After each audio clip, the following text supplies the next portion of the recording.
이번 시간에는 캠브리지 19 테스트 3의 Part 2 그 중에서도 여러분들이 가장 어려워하는 다지선다 두 개 고르기 문제 유형을 가져와 봤습니다. 이 유형에서는 여러분들이 이전 영상에서 제가 말씀드렸다시피 꼭 기억해야 하는 사항들이 몇 가지가 있었죠. 첫 번째는 문제를 제대로 해석을 해줘야 되고요. 두 번째는 들은 단어를 기준으로 고르려고 하면 안 된다. 정답은 패러프레이징이 되어 있을 가능성이 매우 높아요. 아시겠죠? 그리고 정답이 아닌 보기들도 언급이 되는 경우가 매우 많기 때문에 여러분들은 특정 보기에 대한 단어가 나왔을 때 그 단어가 답인지 아닌지를 끝까지 들어주셔야 돼요. 이런 부분들만 여러분들이 잘 이해하고 계셔도 현재의 듣기 실력을 가지고도 더 많은 문제를 맞추실 수가 있을 거예요. 그러면 바로 시작해 보도록 할게요. 17번과 18번의 문제를 보면 두 가지 이유를 골라야 하는데 Alive and Kicking이라는 책을 추천하는 이유가 두 가지가 나올 거예요. 저랑 같이 들으면서 어떤 보기는 왜 답이 안 되고 어떤 보기가 답이 될 수 있는지를 이해해 보도록 할게요. Thanks, Jenny. That all sounds really interesting. 고마워.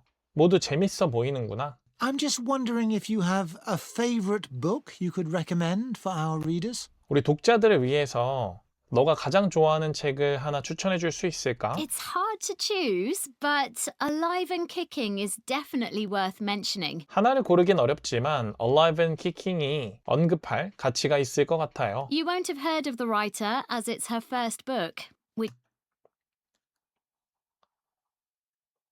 여기서 writer라고 해서 author가 지금 언급이 됐는데 B에서는 is well known이라고 설명이 나왔지만 음원에서는 첫 번째 책이라서 들어보지 못했을 거다라는 설명이 같이 나왔죠. 그렇기 때문에 well known 탈락이죠. Impressive. It's basically the teenage diary of a boy from Somalia who comes to live in the UK. 소말리아에서 영국으로 넘어와서 살게 된 한 남자아이에 대한 이야기야. It deals with the serious issue of immigration and all the challenges the boy has to face at school and with the language barrier, etc. 이민에 대한 무거운 주제를 다루고 있고 이 학생이 언어 장벽과 같은 이 학생이 마주해야 되는 많은 장애물들에 대해서 다루고 있지. 이민에 관한 심각한 이슈를 다루고 있다고 했기 때문에 중요한 주제를 다룬다고 하는 이가 답으로 먼저 선택이 될 수 있고요. Usually, books like this are quite sad, but this one actually made me cry with laughter.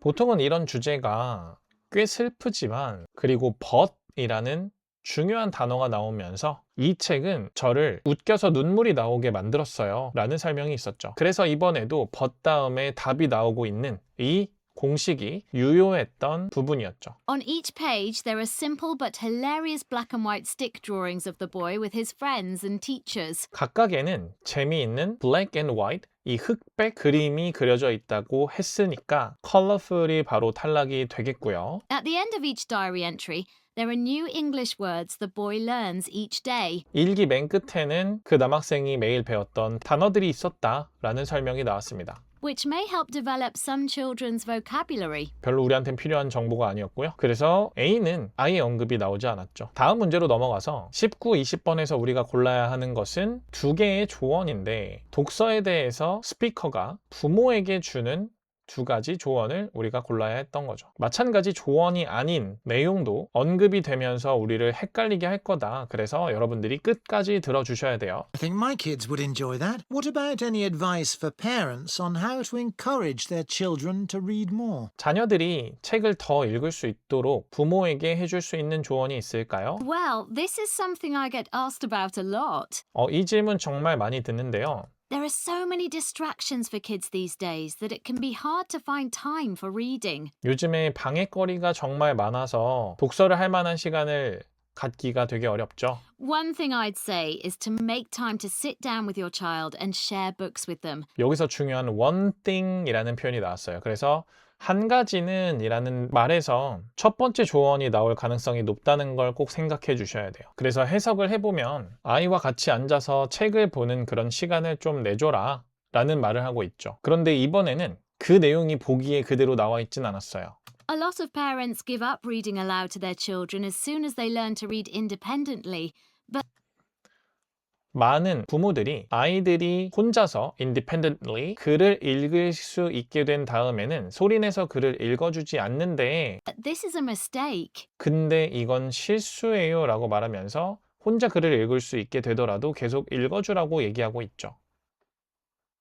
It's good to read more advanced books to them, as it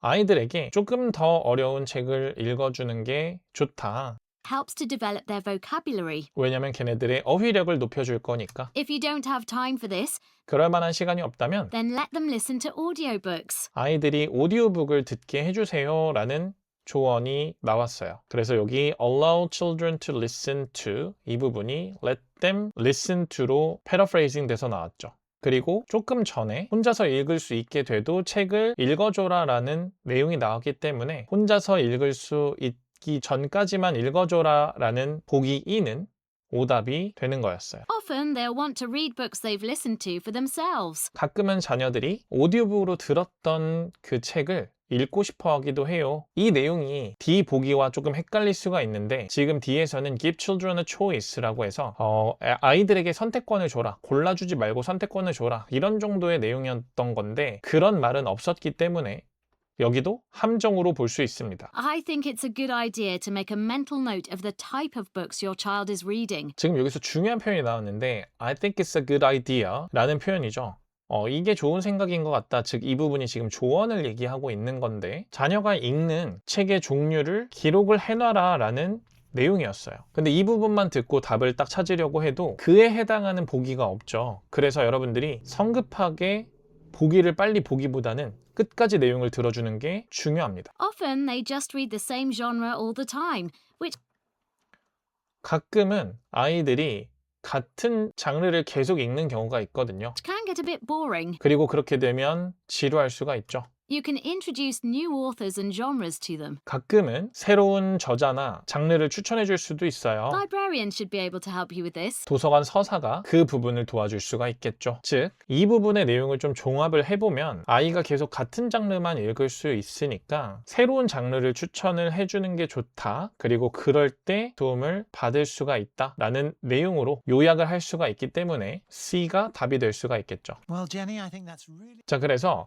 남은 A를 보면 이 A는 사실 이 조언 얘기에서 나왔던 건 아니고 17, 18번 문제에서 맨 마지막에 vocabulary란 단어가 나왔었는데 그 부분을 마지막까지 답을 고르지 못하고 고민하는 학생들이 나 아까 전에 vocabulary라는 단어를 들었는데 하게끔 함정을 파둔 거였어요. 그래서 얘도 탈락이 되겠습니다. 여러분들이 만약에 듣는 것 자체가 너무 어렵다라고 하시면 사실 그 부분은 우리가 지금 당장 어떻게 할 수가 없어요. 리스닝은 생각보다 여러분들이 계속 듣기 연습을 하고 문제를 풀어도 잘 는다는 생각이 안 들 거예요. 왜 그러냐면 리스닝이 늘려면 결국 여러분들의 독해가 늘어야 되거든요. 제가 그 이유에 대해서는 많이 말을 했으니까 여기서는 말하지 않을게요. 하지만 생각보다 청취력을 기르는 게 시간이 들기 때문에 여러분들은 당장 시험을 앞두고 있다면 내가 너무 어려워하는 부분에 초점을 맞추기보다는 상대적으로 자신이 있는데 실수해서 틀리는 부분, 그런 부분들을 좀 줄여주시는 게